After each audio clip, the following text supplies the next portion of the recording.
రాత్రిపై సంతతి కొరకై అహోరాత్రములు తపస్సు చేసే వానర కేసరి కేసరి కుల సతి కడుపు పట్టగా జనించినాడొక అసమాన బలోద్ధతుడు సంయుతుడు అంజనాసుతుడు పవననందనుడు.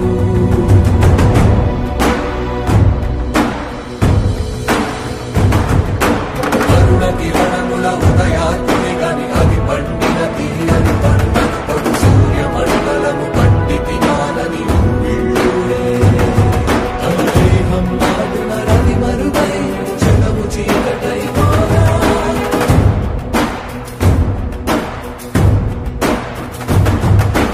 అది అమరేంద్రుడు గమనించి తన ఐరావతమది ఓడించి ఆంజనేయుని సమీపించి తన వజ్రాయుధమును విసరగా అది పవననందనుని హనుముని తాకా చిందిన రక్త బిందువే విద్యుద్వేగంతో ధరణి స్థలి వంద కడలిలో చొచ్చి వంద కడలి అట్టడుగున గల శ్రీరంగ శుద్ధి